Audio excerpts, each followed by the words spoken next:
آپ نے نام سنا ہوگا محمود غزنوی اور ایاز کا، ان کا باہم محبت کا رشتہ بہت گہرا تھا۔ ایاز ٹوٹ کے چاہتا تھا بادشاہ کو، اب دیگر مصاحبین حسد کرتے تھے، بغض رکھتے تھے، وہ کہتے تھے یہ کوئی کیا اس میں کرشمہ اور کمال ہے کہ بادشاہ اس کو اتنا ہی چاہتا ہے۔ تو بادشاہ جب ان وزراء کا، مشیروں کا حسد حد سے بڑا ہوا دیکھا تو ایک دن سب کو اپنے دربار میں حاضر کیا۔ دربار میں ایک تالاب تھا، تو اس میں مٹھی بھر کے موتیوں کی پھینک دی، اور ایک ایک وزیر کو کہا کہ یہ موتی نکال کے لاؤ، اور یہ خیال کرنا کہ تمہارا لباس بھی، تمہارا بدن بھی نہیں بھیگنا چاہیے۔ تو سب نے کہا کہ یہ عجیب بات ہے کہ حوض کی تہہ سے موتی نکال کے لائیں اور لباس بھی نہ بھیگے اور بدن بھی نہ بھیگے، یہ تو لازمی ہوگا۔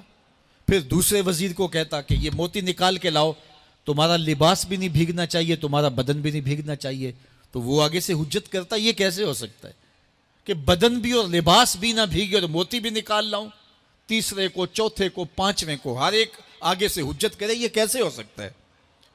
پھر ایاز آ گیا، تو بادشاہ نے ایاز کو کہا کہ یہ موتی نکال کے لانے ہیں اور تمہارا لباس بھی اور تمہارا بدن بھی نہیں بھیگنا چاہیے۔ ایاز نے فوراً چھلانگ لگائی اور موتی نکالے۔ جب باہر نکلا تو بدن اور لباس پانی سے نچڑ رہا تھا، تو ایسے موتی بادشاہ کو پیش کیے اور بدن کپ کپا رہا تھا۔ تو بادشاہ بڑے غصے سے کہا کہ ایاز، تمہارا بدن بھیگ گیا، تمہارے کپڑے بھی بھیگ گئے، میں نے کہا تھا لباس بھی نہیں بھیگنا چاہیے، کپڑے بھی نہیں بھیگنے چاہیے۔ تو ایاز بڑی لجاجت سے عرض کرنے لگا، بادشاہ سلامت، آپ کے دو حکم تھے، ایک یہ کہ موتی نکال کے لانے ہیں، دوسرا حکم یہ تھا کہ لباس اور کپڑے بھیگنے نہیں چاہیے۔ تو ایک حکم میں نے پورا کر دیا ہے، دوسرے کی معافی چاہتا ہوں۔ تو صاحب، اللہ نے حضرت انسان کے سینے میں جذبات کا ایک جہاں آباد کیا ہے، شیطان کو بھی انسان کے پیچھے لگا دیا، اس کی آزمائش کے لیے، اس کے امتحان کے لیے۔ نفس بھی اس کے اندر موجود ہے، اور دوسری جانب اس کو گناہوں سے منع بھی کیا اور نیکی کی تلقین بھی کی۔ اب کتنی مشکل زندگی ہے حضرت انسان کی، آئی جان شکنجے اندر جویں ویلنے دے وچ گنا، کتنی مشکل زندگی ہے۔ خواہشیں ہیں کہ آوارہ ہیں، آرزویں ہیں کہ بے قابو ہیں، اور دوسری جانب اللہ کا حکم ہے۔ اب کیا کرے؟ تو گناہ کرنے کے بعد پھر اللہ کے حضور توبہ کر لے، جو ممکن ہو وہ نیکی کرے، اور گناہ سے مقدور بچنے کی کوشش کرے، لیکن بشری تقاضوں کے تحت اگر اس سے گناہ کبھی سرزد ہو جائے تو اس پر اکڑے نہ، اور اس پہ مصر نہ رہے، اس پہ اصرار نہ کرے، بلکہ فوراً اللہ کے حضور توبہ کرے۔ گناہ کرنے کے بعد بندہ جب توبہ کرتا ہے، التائب من الذنب کمن لا ذنب لہ، تو وہ ایسے ہوتا ہے جس طرح اس نے گناہ کیا ہوا ہی نہیں۔ بندہ 100 بار گناہ کر کے توبہ کرے، اللہ 100 بار معاف فرما دیتا۔ وہ کریم ہے، 70 ماؤں سے زیادہ پیار کرتا ہے۔ تو بندے اس کی دہلیز پہ جب توبہ کرتے ہیں، رجوع کرتے ہیں اور اس سے معافی مانگتے ہیں، تو وہ یہ نہیں دیکھتا کہ یہ گناہ گار کتنا بڑا ہے، وہ یہ دیکھتا ہے کہ یہ میری دہلیز پہ آیا ہے، اور اس کے ما قبل کے سارے گناہ معاف بھی کرتا ہے، بلکہ گناہوں کو بدل کے نیکیوں میں بھی تبدیل کر دیتا ہے۔ آئیے اب قرآن مجید میں ان لوگوں کی کہانی بھی پڑھیے جو اپنی زندگی کو اپنے مالک کے نام لگا چکے ہیں، اور ان سے اگر کوئی معاملہ سرزد ہو جاتا ہے تو وہ کس قدر اللہ سے ڈرتے ہیں۔ والذین یؤتون ما آتوا وقلوبہم وجلہ انہم الی ربہم راجعون۔ فرمایا کہ وہ لوگ جب ان سے کوئی خطا سرزد ہو جاتی ہے، کوئی گناہ ہو جاتا ہے، تو ان کے دل لرز جاتے ہیں، خوف خدا سے وہ کانپنے لگ جاتے ہیں۔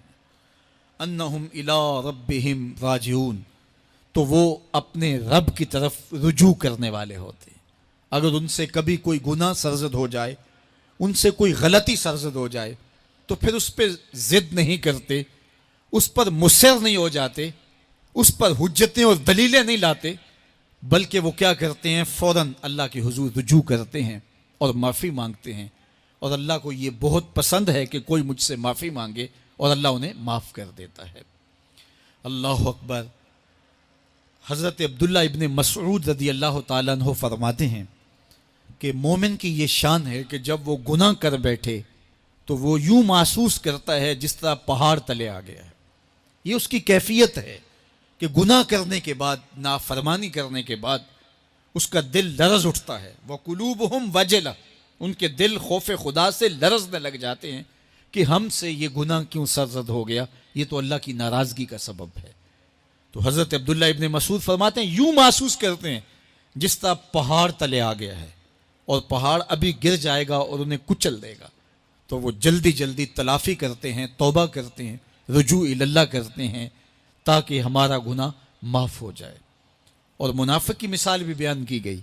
جب وہ گناہ کرتا ہے تو یوں محسوس کرتا ہے جیسے بدن پہ مکھی بیٹھی تھی، ہلکے اشارے سے اڑا دی. سویر سے لے کر شام تک کتنی بار ہم اپنے بدن پہ بیٹھی مکھیاں اڑا دیتے ہیں اور ہمیں شام کو یاد بھی نہیں ہوتا کہ یہ عمل ہم نے کتنی بار کیا ہے. میں اور آپ اپنے اندر اتر کر کے دیکھ سکتے ہیں ہماری کیفیت باطن کیا ہے. نمازیں چھوڑی، جھوٹ بولا، غیبت کی، چغلی کی، کسی کا دل دکھایا، کسی کو تکلیف دی، گالی گلوچ کیا، سب و شتم کیا، سویر سے شام تک کیا کیا گناہ کیے. کبھی خیال بھٹکے، کبھی سوچیں آوارہ ہوئیں، کبھی نگاہوں نے بدکاریاں کی، کبھی زبان نے جرم کیے، اور شام کو ہمیں یاد بھی نہیں ہوتا کہ آج ہم نے کیا کیا جرائم کیے، آج ہم نے کیا کیا گناہ کیے. اگر ہماری یہ کیفیت ہے تو یہ عملی نفاق ہے کہ بدن پہ مکھی بیٹھی اور اڑا دی. اور اگر ہماری کیفیت یہ ہے کہ گناہ کے بعد یہ محسوس ہوتا ہے کہ ہم پہاڑ تلے آ گئے اور اللہ کی ناراضگی ہم نے مول لے لیے اور جلدی جلدی توبہ کر کے رجوع کرنے کی جانب بڑھتے ہیں، تو پھر مبارک ہو. نہیں تو مجھے اور آپ کو اپنا محاسبہ کرنا چاہیے. ہمارے دلوں پر زنگ چڑھ گئے ہیں اور ہماری کیفیت یہ ہو گئی ہے کہ گناہ کرنے کے بعد بھی ہم ڈٹے رہتے ہیں. جبکہ زندگی اصحاب رسول کی دیکھیے ان سے بھی کبھی کوئی خطا سرزد ہو جاتی تو وہ فوراً اس گناہ کی تلافی کے لیے حضور کی بارگاہ میں حاضر ہو جاتے. حضرت ابو لبابہ رضی اللہ تعالیٰ عنہ نے اپنے آپ کو مسجد نبوی کے ستون کے ساتھ بندھوا دیا اور کہا کہ جب تک میری معافی نہیں ہوگی تب تک اپنے آپ کو کھلواؤں گا نہیں. اور پھر جب ان کی بخشش کا اعلان ہوا تو پھر حضور کے ہاتھوں سے اپنے آپ کو انہوں نے کھلوایا. ایک خاتون حضور کی خدمت میں حاضر ہوئی اور عرض کی یا رسول اللہ صلی اللہ علیہ وسلم، مجھ سے بدکاری سرزد ہو گئی ہے اور میرے پیٹ میں بچہ ہے اور میں چاہتی ہوں کہ آخرت کی سزا کی بجائے دنیا کے اوپر اس کی سزا مجھے دے دی جائے تاکہ میں پاک ہو جاؤں اور صاف ہو جاؤں، کیونکہ آخرت کی سزائیں بہت سخت ہیں. اللہ کے محبوب علیہ السلام نے جبریل امین سے ایک دن پوچھا تھا مجھے جہنم کے عذابوں کا ذکر سناؤ. تو عرض کی یا رسول اللہ صلی اللہ علیہ وسلم، سب سے ہلکا عذاب، اخف العذاب، ہلکا ترین عذاب یہ ہے کہ جہنمی کے پاؤں میں آگ کے جوتے رکھے جائیں گے. باقی اس کے پورے بدن پہ آگ نہیں ہوگی، صرف آگ کے جوتے اس کو پہنائے جائیں گے. لیکن اس کی حدت، گرمی اور شدت اتنی ہوگی، یغلی منہما دماغہ، اس کی شدت سے اس کا دماغ پگھل کر ناک اور کانوں کے ذریعے سے باہر آنا شروع ہو جائے گا. یہ سب سے ہلکے عذاب کی کیفیت ہے. اور جو عذاب سخت ہیں الیاذ باللہ، اللہ تعالیٰ قرآن مجید میں فرماتا ہے ثم لا یموت فیہا ولا یحیا، اس بڑے عذاب کا ذکر کیا جو جہنمیوں کو دیا جائے گا. فرمایا اس عذاب کی کیفیت یہ ہوگی بندہ نہ جیے گا نہ مرے گا. جیے گا اس لیے نہیں کہ آگے اور پیچھے، دائیں اور بائیں آگ ہی آگ ہوگی، تو اس آگ میں جینا کو جینا تو نہیں ہوگا. اور مرے گا اس لیے نہیں کہ موت کو موت آ چکی ہوگی. جنت میں جنتیوں کو ایک ہی ڈر اور خدشہ ہوگا کہیں موت نہ آ جائے، اور جہنمیوں کو ایک ہی امید ہوگی کہیں موت آ جائے اور جان چھوٹ جائے. اللہ تعالیٰ مینڈے کی شکل میں موت کو لائے گا اور موت کو ذبح کیا جائے گا. جنتی جنت سے اور جہنمی جہنم سے دیکھ رہے ہوں گے.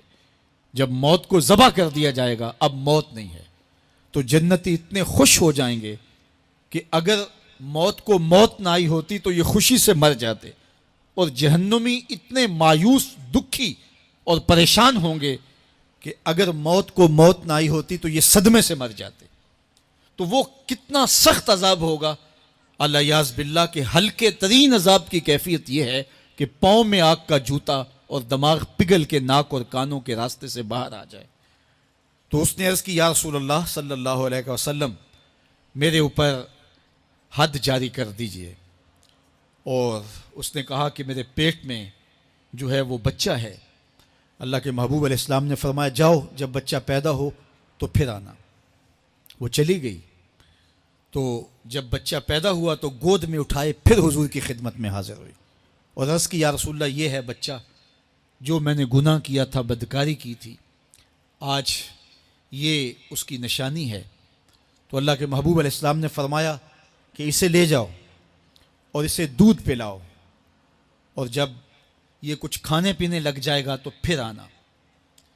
تو تھوڑی دیر کے بعد، کچھ دنوں کے بعد وہ دوبارہ حاضر ہوئی اور اس نے اس بچے کے ہاتھ میں روٹی کا ٹکڑا دیا ہوا تھا اور عرض کی یا رسول اللہ دیکھ لیجئے اب یہ روٹی کھانے لگ گیا ہے۔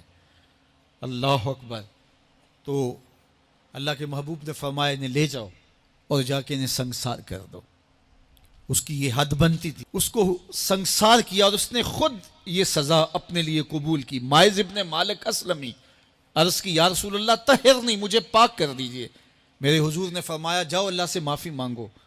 وہ گئے اور معافی مانگی، بے چینی اتنی تھی، پھر آ گئے اور عرض کی طہرنی یا رسول اللہ، حضور مجھے پاک کر دیجئے۔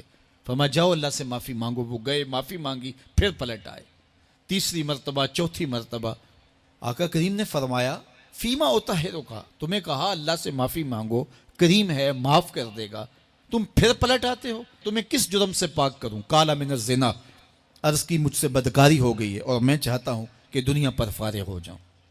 حضور نے فرمایا کہ اس کا توازن عقلی تو ٹھیک ہے۔ عرض کی حضور صحیح الحواس ہے۔ کہا کہ یہ نشے میں تو نہیں کہہ رہا، کسی نے اٹھ کے منہ سونگا، کہا حضور ایسی بات بھی نہیں ہے۔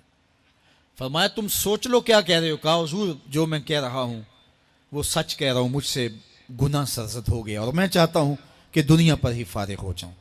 اللہ کے محبوب علیہ السلام نے فرمایا کہ انہیں سنگسار کر دو۔ مائز ابن مالک اسلمی کو سنگسار کر دیا گیا۔ جب ان کا جنازہ اٹھا تو حضور بھی جنازے کے جلوس میں تھے۔ کسی کی زبان سے نکلا لو مائز نے گناہ کیا تھا، بس یہ بات سننے کی دیر تھی، اللہ کے محبوب کے چہرے پہ جلال آ گیا۔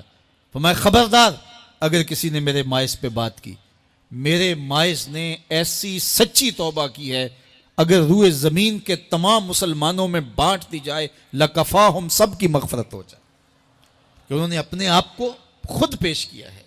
اب مائز ابن مالک کا جنازہ اللہ کے رسول نے خود پڑھایا، بلکہ مسلم کتاب الحدود میں ہے کہ ان کے جنازے کے دوسرے دن یا تیسرے دن حضور ان کے ہاں تشریف لے گئے، اور جب آقا گئے وہم جلوسن، تو لوگ وہاں بیٹھے ہوئے تھے، تو میرے آقا نے فرمایا استغفروا لمائز، مائز کے لیے بخشش اور مغفرت کی دعا کرو۔